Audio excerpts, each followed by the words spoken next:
Hey everybody, it's Miss Ryan here. Today we're going to talk about how to get started on the color phase of your keyframe concept art. So last week we did all of our process. We did our thumbnails, we did our color studies, and we did our value sketch, which is what you see here. And you can see it's still very sketchy. I have a light source in there, but I didn't smooth out my brush strokes or anything like that. And maybe some areas aren't quite figured out, and it's still very much in the development phase. And that's where we're at now. We're going to start thinking about color, refinement, and eventually polishing it off. Now, this demo is, I'm trying to limit myself to 3 hours because, like, y'all guys have limited time too to do your keyframe concept art. Like, y'all have lives, right? So I feel like 3 hours for me, I would expect about 6 hours from y'all. And I may end sooner than that because Miss Ryan has stuff to do too. But we're going to do the best we can today. And I'm definitely going to show you how to at least get started. So I did a couple of steps in between my color studies and value sketch and thumbnails. One of the things that I did, I went and put all my stuff in groups. So I have kind of a solid color for the mountains, and you can see in that it's in that background group. The same thing for this monster here, which you can see that the girl and the monster have changed since you've last seen this. I went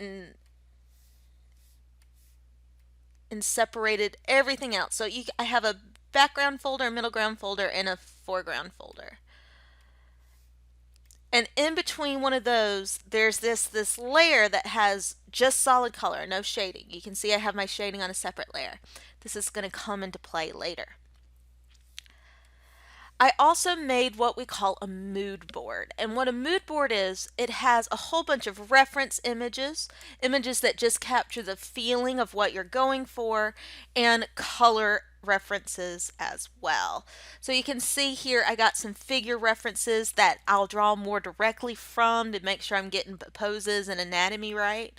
I have some inspiration references for her costume and for this kind of statue feel that I want the little monster to have. I want him to be like this statue emerging from the mountains, kind of like a giant Buddha statue that you'll often see in Middle Asia. And is that right? Yes. Yes, that's right. I think it's there's some further east as well because I think there's some in China too. Most of the ones I've seen I think are in India and China. Um, and I have a whole bunch of big mountains and things that will help me with my atmospheric perspective. This picture I've included in the color because I want to go for this kind of muted but warm secondary triadic color scheme. I even have a couple of swatches down here. I also have these painterly mountains. These are not photographs, it just are rocks rather, just to give me a kind of feel of how I want to paint my rocks. I'll be doing this in Photoshop today, so that's going to be fun. Y'all guys know I normally use Procreate, but I want to do this demo in the tool that is most accessible for you guys. I also have a folder that has all these images from a image rights free site. We've used pixels a lot. Some of them are from textures.com. And this is actually what we're going to start out using today. You'll notice that the images I picked, a lot of them are in that triadic color range. Maybe they have just purple and orange and not have the green, but a lot of them have purple, orange, and green. And that's because we're going to use these to actually make our base colors. And that's the first step I'm going to do. So I'll move these back over here to my other screen. And I'm going to go to File, Place Embedded. I'm going to go to those texture images. And I want this guy, so I'm going to place that in there. And I'm going to edit out the parts that I don't need. I actually am going to leave that city in there because I think that will give me some good values for the mountains. Oh, better rasterize it first.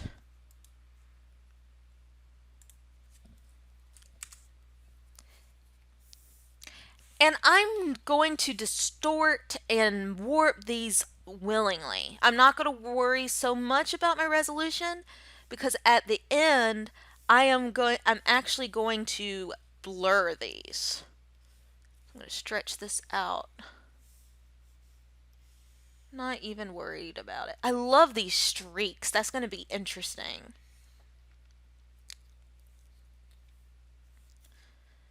I'm going to hit check. And right now it's covering up some of my image. One thing I'm going to do is I'm going to set this to color or soft light. And I actually don't like either one of those. So I may use just normal and reduce the opacity a little bit. You can see underneath. There we go. And I'm going to use those layers that have the solid color to help me make of my more middle ground, foreground, background, etc. to help me make a mask. So I can hold down Control and click to turn anything on that layer into a selection. So I want to get some that monster as well, right? So I'm going to go into my background. Monster, monster, monster. There he is. I'm going to hold down Control, Shift, which will add to that selection. Control, Shift. I'll click that. I'm going to do the same thing with my mountains.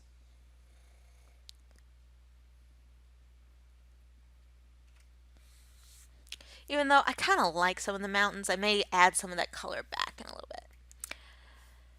So back on the image layer, I'm going to add a mask, and then I'll hit Control I to invert that mask. And now, really quickly, that cool warped sky is just in the background, and already it's starting to get more interesting. So I'm going to go to File, Place Embedded. Oh, did I do Place Embedded? I feel like I hit something else. Yeah, I hit Place Links. I want some of that green going on. I really like how this kind of has a rock in it. I think I'm going to click that place. I'm going to use that over here in the foreground.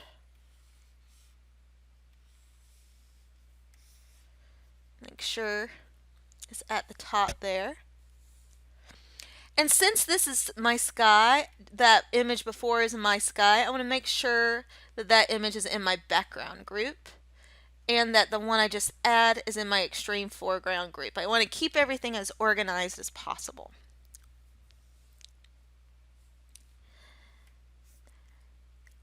And I'm going to turn this to soft light. And already that's given me this feeling that I want for that foreground. So I'm going to do some warping here.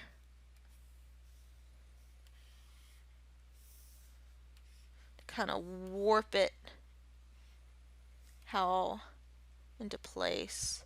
Oh, that looks awesome! Yes. So I have that same extreme foreground. All of this is on, has just a solid color layer that I can use for, or not a solid color adjustment layer, but just a regular layer with solid color on it. So I can use that for selections. So I'm going to hold down Control. I'm going to click that layer, which will select all the pixels in that layer. I'm going to click back on that image I added, and I'm going to hit the mask button. So now it's just limited to that area.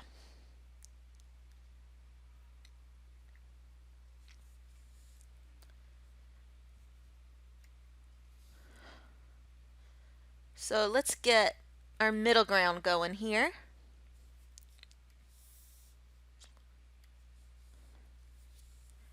Let's see. We got this cool picture here for the middle ground. Ooh, and it can even work for some of that mountain. So I may need to cut off out some of this layer and place it somewhere else. So I'm going to hit check. I may start off with an overlay blending mode, but I may change it later. Maybe I'll use hard light. Yes, I'll use hard light. Make sure it's in that middle ground folder. Just clicking and dragging them into the right folder. Control, click my middle ground, click my mask button. But again, I wanted some of this mountain, right? So what I'm going to do,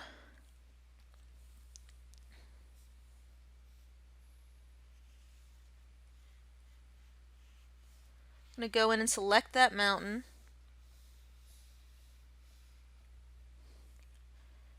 I'm going to make sure that white is my background color. I'm going to hit backspace, and then I will fill this area with white inside the mask.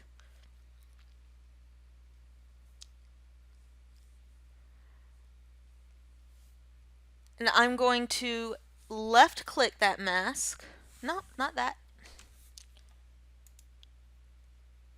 Because I want to apply the layer mask. I may have to right click the layer. Apply my layer mask, please. Let's try deselect, Control D. It's right there.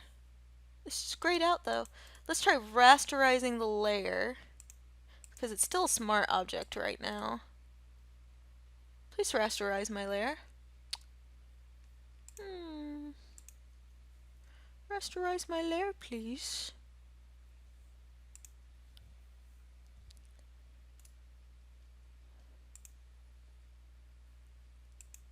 Let's see. I'm going to drag this mask somewhere else for a second.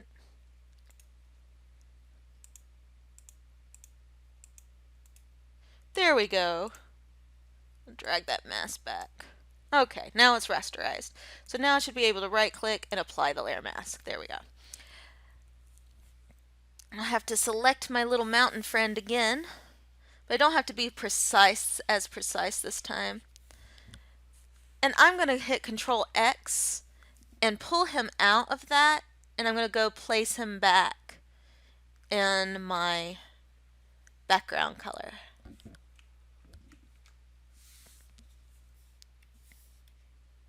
Yeah.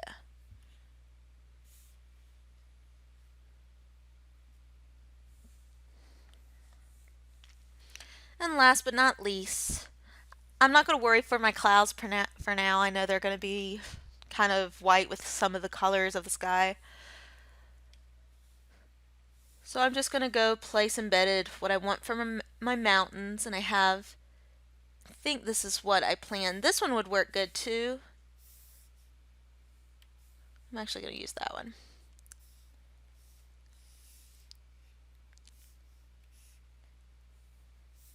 And I may want to use duplicates. I'm not going to worry about seams, and again, you'll see why in a moment. I'm going to flip that one. And it's very important that you understand all these images I'm using, I have the rights to use. They're from a rights-free site. And you can actually purchase image packs to use this way as well. But you can't share them with other people because you have a personal license to them. These I could share with y'all if I want to. I don't want the sky part, but maybe it will give me some cool atmospheric perspective, so I'll leave it in there for now. I'm going to merge all these mountain images.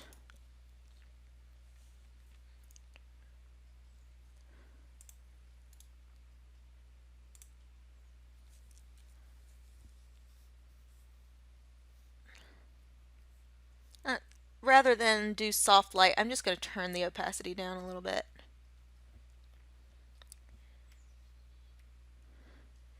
And I'm going to go over to mountains, control click.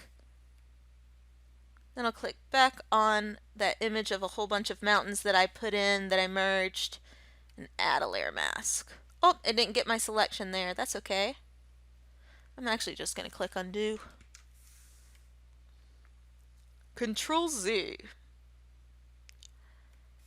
I need this. Boom. I need that. And I need to put a mask on it. There we go. Looks a little funny, right? I may want to go back and warp those a little bit.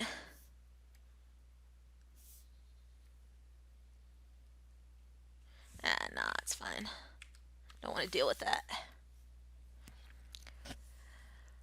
So now that I have all of these images in here and they kind of work within my color scheme, I'm going to blur them all and apply all of my masks that are still on them. So I'm going to right click, apply layer mask. Let's see. Apply layer mask. Apply layer mask. Oh, is this still a smart object? Let's rasterize. I wasn't clicking on the name earlier. I was clicking on the actual layer. That's why I was having problems rasterizing. Apply layer.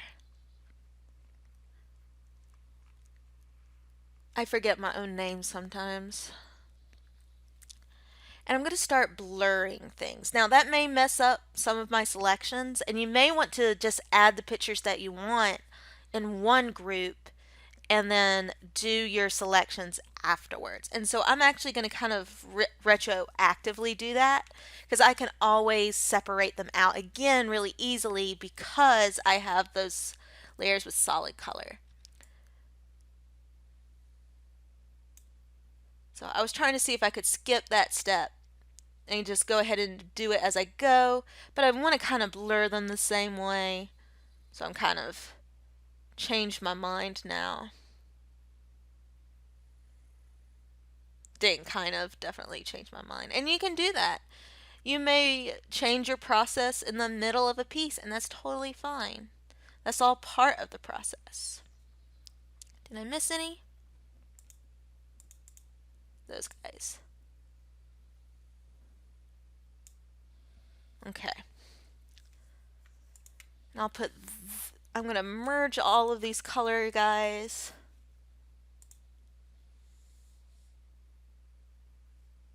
I actually like that they kind of made my color suddenly more saturate. And I am going to go to adjustments. Just kidding. Filters, blur, Gaussian blur.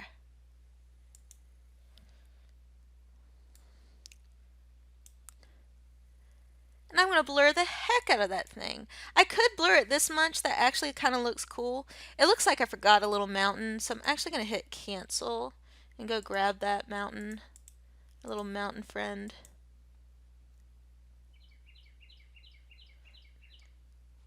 Where are you hiding, mountain friend? Oh, I think that's it. Yes. Because we definitely don't want that waterfall in there. Cool. Now let's go back to filter.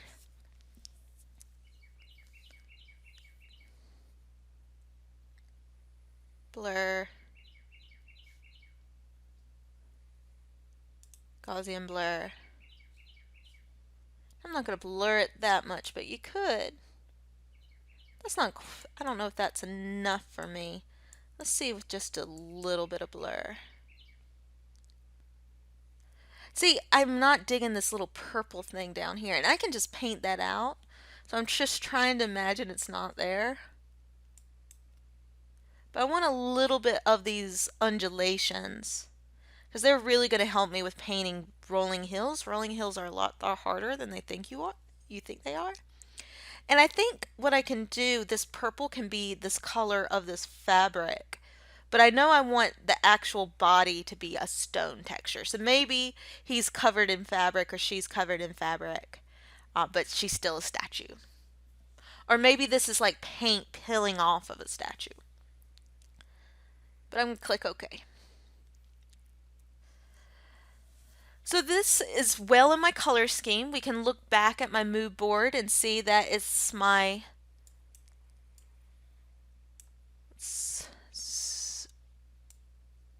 make this full screen. There we go. It's in my little secondary triadic range there. And I didn't have to spend a whole bunch of time figuring out the exact colors and where I wanted them. I just experimented with some stuff that already exists and blurred the heck out of it. And this is a really quick way to get started. My teacher used to always say, never start with an empty canvas. The first thing you need to do is at least throw some color on it.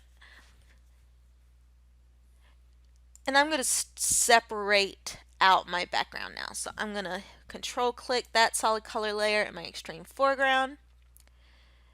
And I'm going to use that to cut. Make a new layer there. File.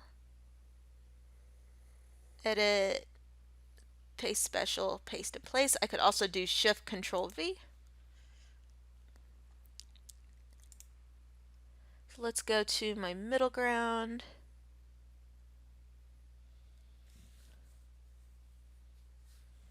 Shift Control V. Oh, sorry, Control X. Back to my middle ground folder. Make a new layer. Shift Control V. And we're just going to put the rest in the background folder. We won't separate them out the mountains from the sky right now. We can always do that later.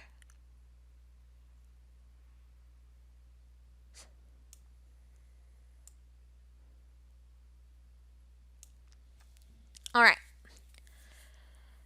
So once I have this kind of blurred color thing going on, what I'm going to do, I'm going to start with my foreground and then slowly work to the background. I'm going to make just a regular layer. I'll call it Coloring Phase 1. I'm going to grab a brush that I like. I'm kind of digging this hard round pressure, opacity, and flow. I'm not going to use anything super fancy. I may want to play with a brush that has more of a texture to it, but that's the only crazy brush I would use, is something that has a little grit.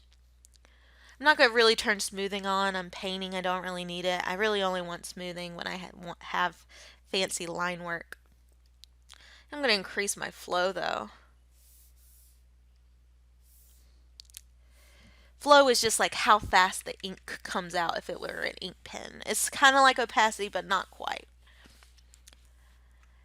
And I'm going to hold down Alt and start sampling my canvas. And I can actually, if I want to, I'm going to put a mask on this folder. So I'm going to go back to my little solid color layer, hit Control, hit the folder, and put a mask on it. So that, oh, nope, I just hit the group button.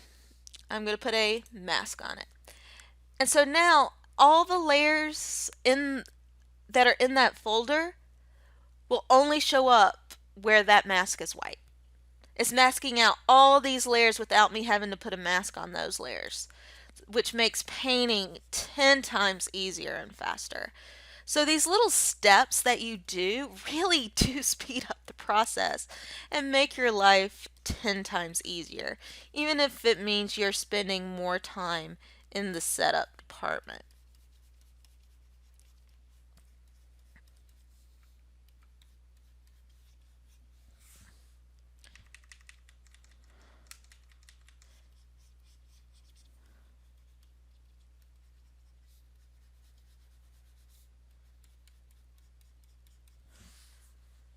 Alt is your friend.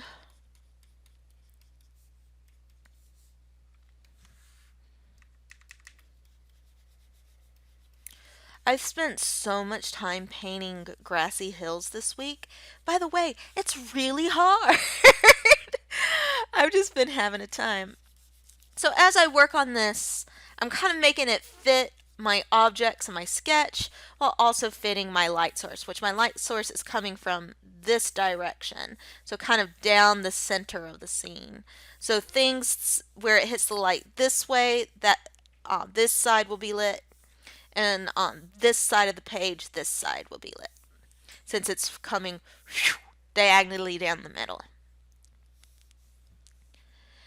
And it's warm, so I may grab some of that color from the sky there to put in the middle.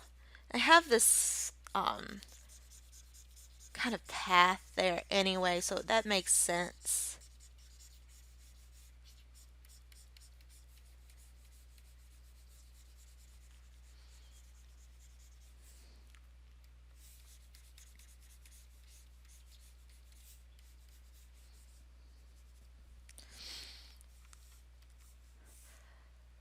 There's something kind of cool about how the purple wraps there, but I think I'm going to get rid of it. Oh, I'm in the wrong layer. So I'm going to move to my middle ground now.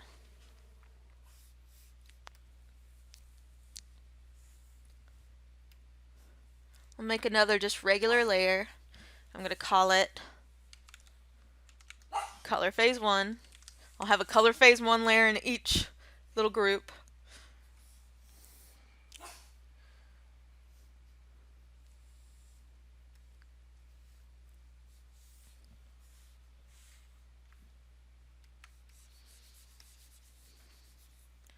Oh, I got ahead of myself. Control.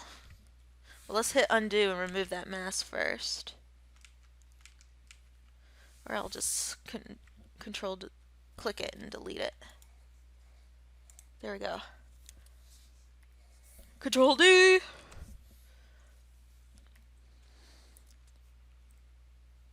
Cool, cool. I want to select my middle ground by control clicking that layer, which selects all the pixels. Then I'll click the group, then I'll apply the mask. And now I can paint in my color phase layer without it escaping my middle ground, which means that I can paint really, really big.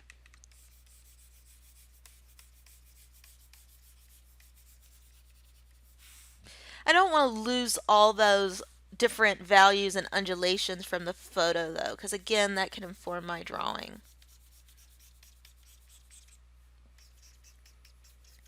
Because that's one thing you'll notice with grass is they have all these dark patches and light patches. But one thing that's kind of cool, now that I put that green on top of that purple, it feels like it's kind of this shadow being cast from the big creature. And you really let your images, your marks, your sketch, your process, your happy accident, as Bob Ross would put it, inform your drawing. Let's give a little path there. Area where it's a little lighter.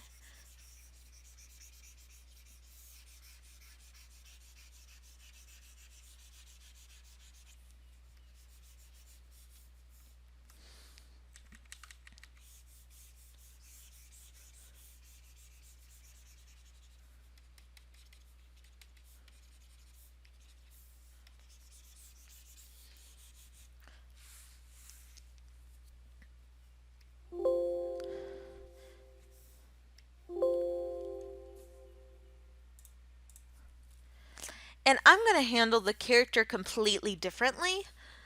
But for now, I'm just going to throw in some purple just so she's blocked out against all the green.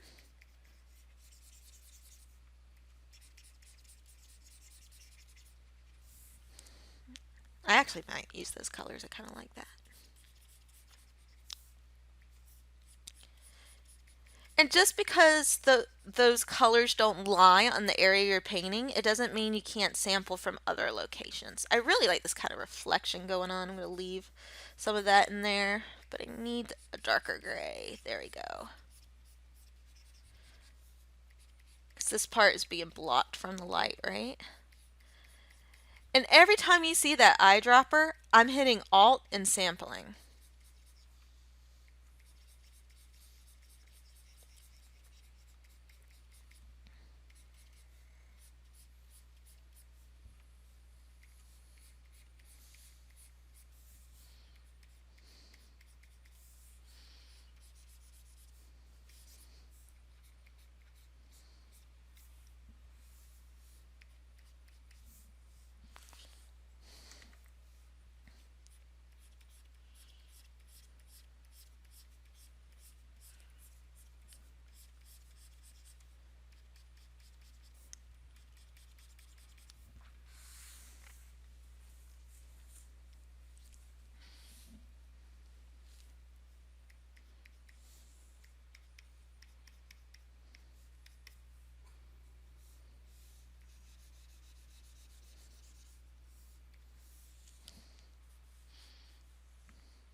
Where did my mood board go? I think I accidentally closed it. Alright.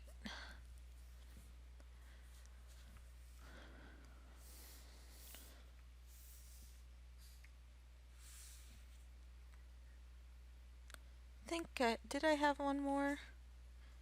I feel like I need one more little stone there. You can always add more later.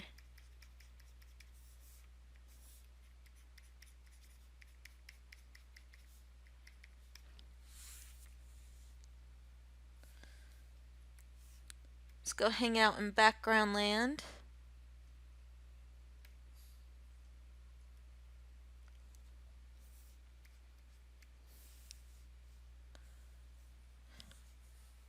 Grab this cool yellow. Start adding that.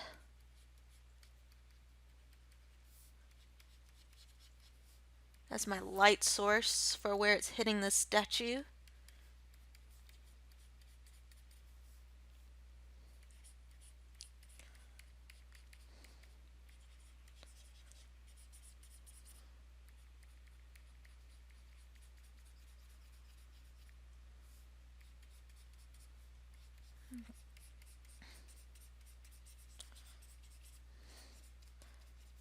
So when I was in college, I was only one credit away from an art history minor. But one of the art history courses I took was Asian art. And I took it because I loved anime and manga. um, but one of the things that I really fell in love with was Indian and Hindu art. So I just love all the vibrant colors that they use and the different, I'm interested in any mythology from any culture. So, it was a new mythology that wasn't Greek mythology, and um, I've really fallen in love with that aesthetic. If you want to see some really cool Indian and or Hindu inspired art in modern games, highly encourage you to play um, Monument Valley. A lot of people refer to MC Escher, but isometric perspective originates in Asian art. And then it has all these colors that are completely pulled from Indian and Hindu art. So, strongly encourage you to play that. It's a great game with really cool influences.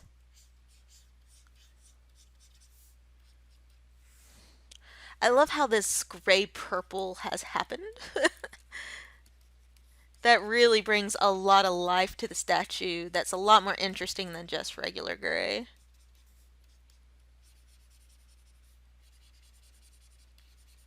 Add that to some of the mountains as well.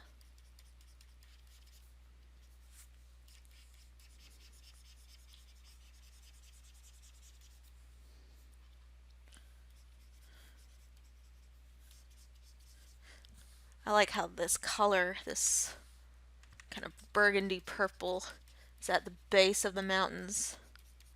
And that will help distinguish it from my grassy hill there, I think.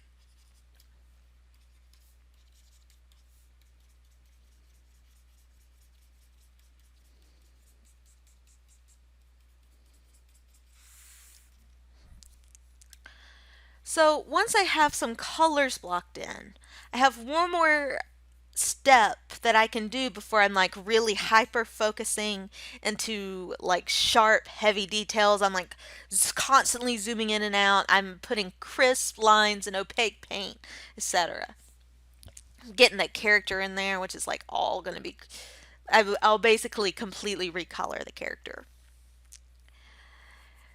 And that is something called, I'm going to use something called custom shapes.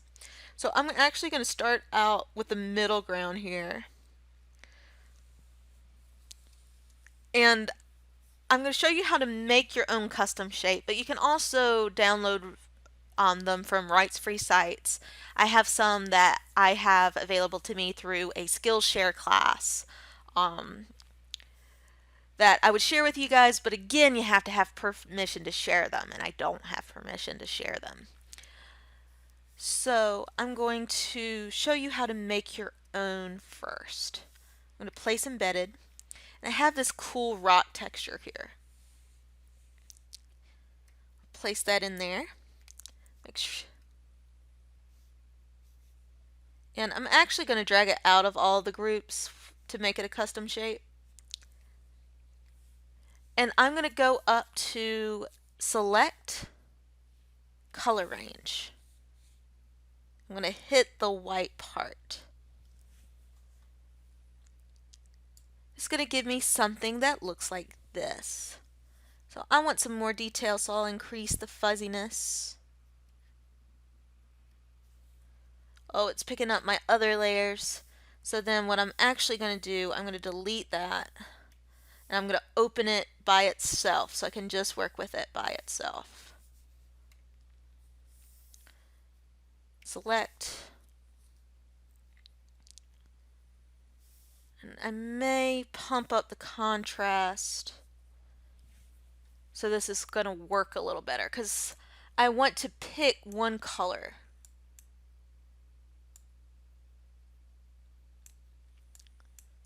Awesome. Select color range. I'm going to select the white. Increase the fuzziness to get more detail. Click OK. And I'm going to go to Edit. I may have to turn it into a shape first. Let's see if I can get away. Yep, I have to turn it into a shape first. So now that I have my selection, I'm going to go to Paths. And see this button right here, Make a Work Path from Selection? I'm going to click that. This only works with a powerful computer, so if you have a computer that's struggling, you may want to count on other free sources because check out all the little dots I got from that. So that's actually stresses me out. So I'm going to hit undo. I'm going to deselect. I'm going to bump up my contrast even more. So I'm going to go to curves here. Just really bump it up. There we go. Now we'll use color range. Boom. Get a little bit more in there.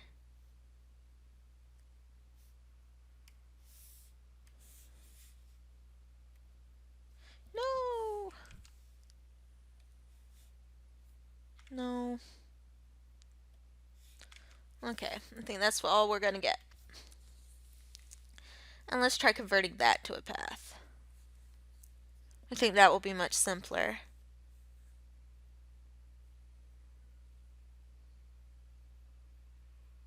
Well, didn't get much simpler, did it?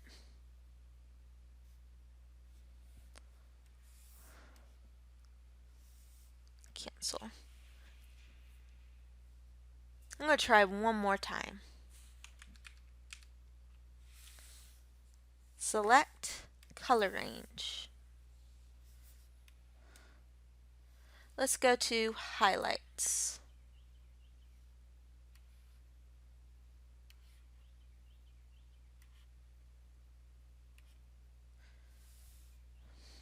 Yeah.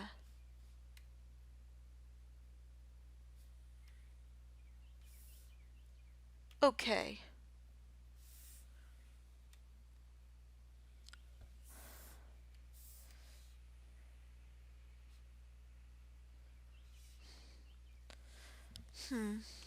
Still feel like it's picking up too much. I know I keep on fiddling with it. It just needs to be higher contrast. Everything always needs to be higher contrast. Right? Right. We're going to take it all the way to the spectrum.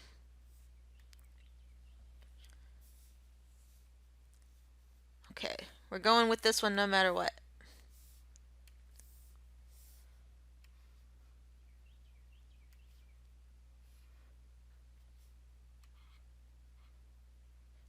We're actually going to bring down the fuzziness so it's more precise. Okay. Here's for hoping for a simpler shape.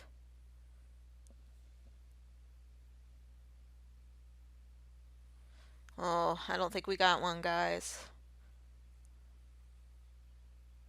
We sure didn't. But we're going to still use it just so I can show it to you. So I'm going to go to Edit, Define Custom Shape.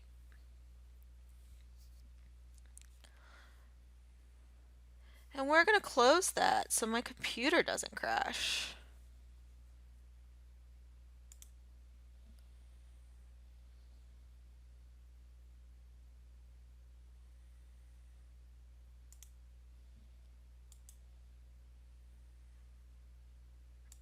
Uh-oh.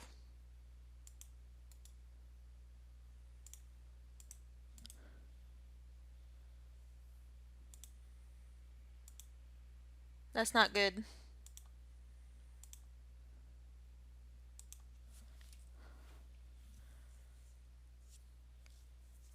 Hopefully, it'll save what I did on the other one through recovery.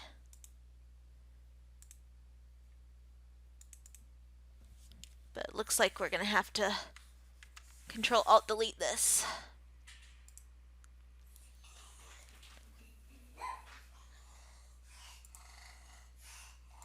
Oh, oh.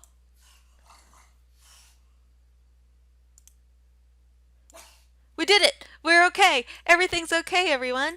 Let's hit Control-S and save our work. All right. So since that has so many points, I'm not going to bring it in. That's why it was solid blue. Each one of those blue things was a point. But I do want to show you, if I go to the Custom Shape tool,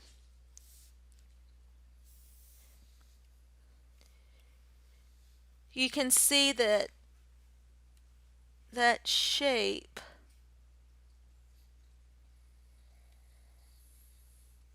is in there. We saved. Let's just click and drag and see. Whew, yeah, it really doesn't like it. We'll just delete that. But I have these ones called rocks, and I actually use them for pretty much everything. And they're made from a texture very similar to that. And you can see these have a lot of points too. And I may not like it since I'm recording in the same time. That may be part of the problem that I'm having. So rather than stressing out about that,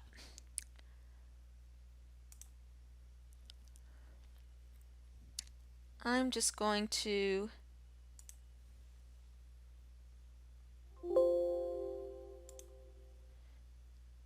go over to my layers and rasterize it, because I'm just using them for selections. So if they're a little bit pixelated, it's okay. I'll paint, can always paint on top of them. And I rasterize those custom shapes, and I'm going to hit transform. And I'm going to go to edit, transform, distort. And I'm going to distort them into my perspective. And I want to use them for this grass, right?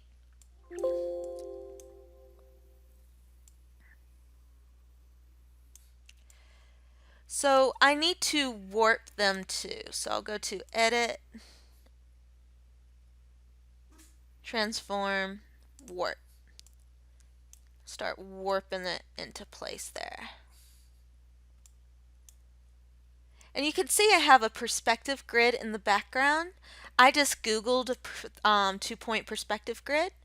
There's perspective grid brushes in your course resources.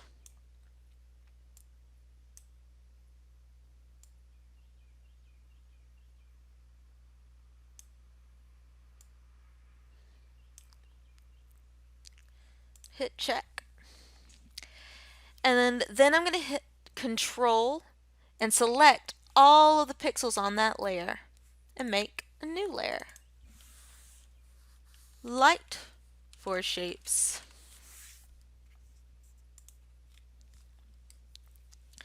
And I'm going to take a big airbrush. Low opacity, but it's nice, decent size. There we go.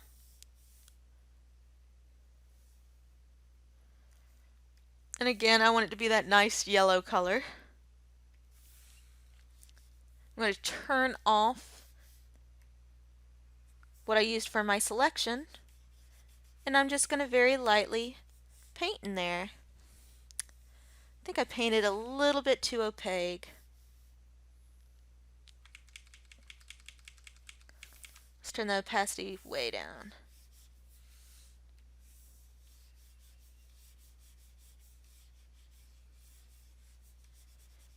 Going to be the brightest where that shaft of light would shine through.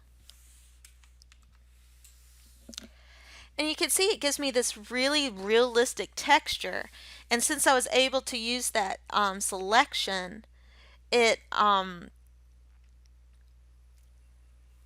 it did it in the shape of the texture. And I'll paint over it more later. I can still continue to edit it. I think I actually like that kind of over here.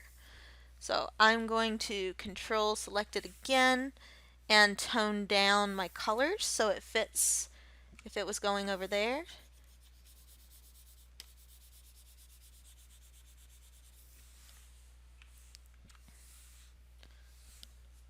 Control. Put it back to something really Yeah, that looks good. May erase some of it.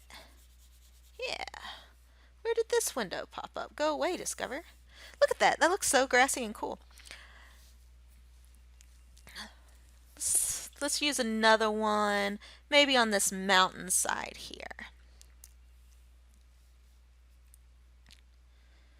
So I have this one right here, right?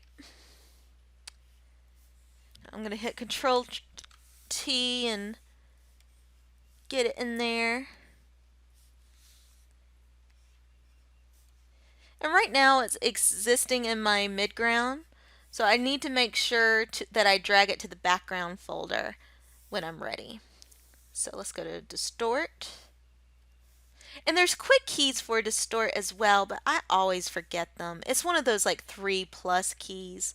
And when you have tiny hands like mine, sometimes, I mean, I have long fingers, but these crazy 3+ keyboard shortcuts are harder than just clicking for me.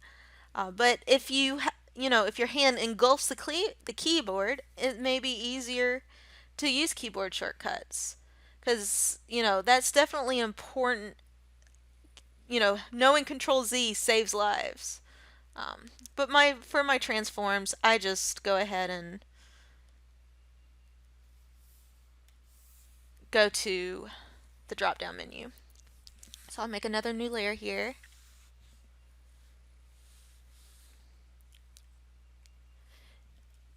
And I'm going to go to that cliff face layer where this shape is on, hit Control, select that, then go back to my layer with nothing on it, turn off that cliff face layer, grab my yellow light, and lightly paint on my selection.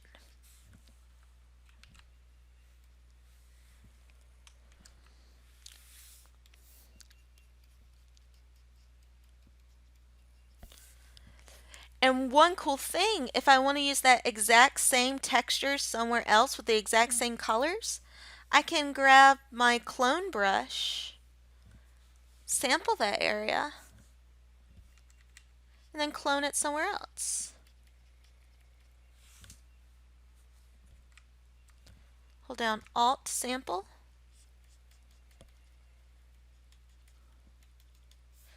So if same thing, I'm going to go back to my light for shapes for my grass. I can use that up here, clone that up here if I want.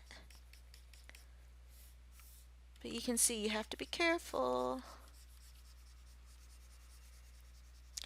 And plus that's not that is not foreground, so I can always just cut it out and repaste it into foreground, but I'm just going to erase it because I didn't really like it that much anyway.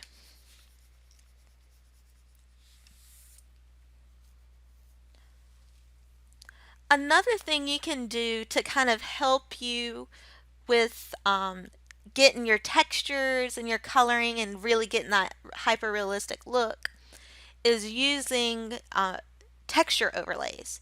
But you have to be really careful because if you use too many photographs, it's just going to look like you used photographs and you didn't do anything yourself.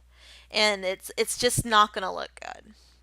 It looks good both from a bad, both like, hey, that person didn't do anything, they just collaged a whole bunch of photographs, and it actually looks bad aesthetically because it will be foggy and everything will kind of have this middle value, nothing will pop, your eye won't know where to focus, etc. So I'm going to come in. I have this really cool grassy rock texture. I'm going to place that in there, make that a little bigger.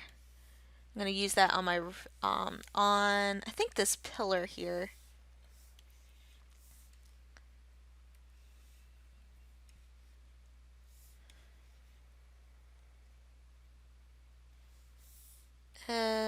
Transform, warp it into place.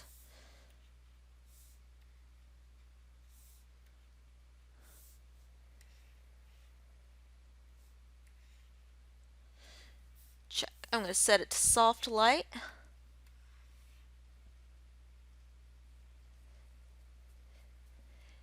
And zoom in here so you can really see that we're starting to get that texture on there. I think that's too soft. I think I want to do hard light.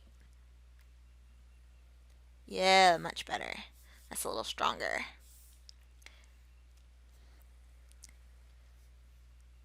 Oh, lower the opacity just a little. There you go. That's perfect.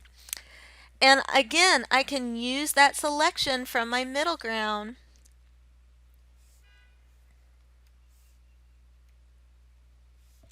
Control select to mask off that area. I'm just going to rasterize that layer and apply that layer mask. And already that applies this kind of realistic texture to it. And what I can do when I get to the actual hardcore painting phase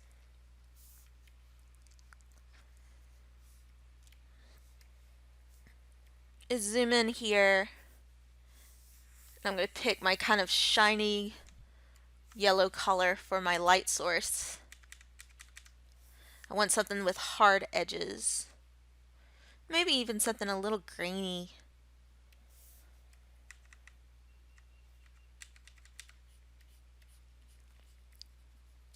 And that's where I get my kind of hard, opaque painting. And I can sample and add to what is already there. So if I see that there's this kind of dark green striations, and that's why it looks like that, I can just add that in there. I'm going to let this purple be my rim light. I wanted the purple. It's not purple. I want purple. There we go.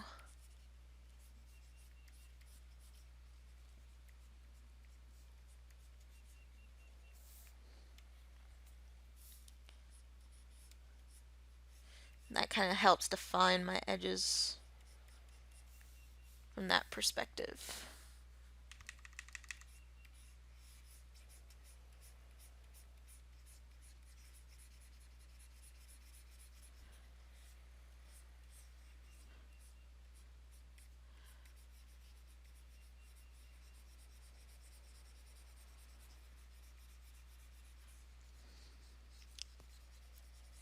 And from here on out, I'm going to start getting really painterly.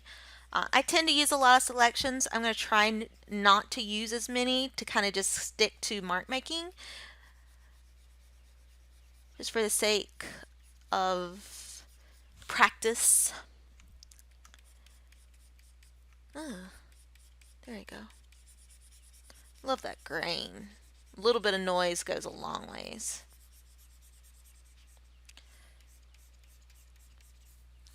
And I would spend more time in adding custom shapes and things like that. And I probably will as I continue to work on this, because I'm about to go into time lapse mode. But those are the kind of three speedy techniques that can get you closer to a final product in a very short amount of time, because you're not trying to reinvent the wheel. You're not inventing your colors all by yourself. You're not inventing your textures all by yourself. Using photos to blur for a color base, using custom shapes to add textures through easy selections, using photo textures to add a little bit of grit, an idea of how that texture works so you can paint on top of it, and keeping everything organized according to layers, with specific layers with solid fills that help you make selections, is going to will speed up your process in creating your keyframe concept art significantly. Okay, I'm just going to go into painting mode now, and I'll talk to you in about an hour.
All right, guys. So I could continue to work on this. If we're going by our 3 hour quota, right? Because I was going to see how far I got in 3 hours. Well, I need to get this uploaded. So right now we're right at 1 hour and 50 minutes since we started the demo. So I'm afraid I have to move on to other things. But I'm going to continue to work on this and Procreate in my free time. So hopefully at some point I can show y'all guys a time lapse. But I feel satisfied at least giving you some guidance in where to take your keyframe concept art. So I'm going to keep on working on this on your free time, my free time, and good luck with your project.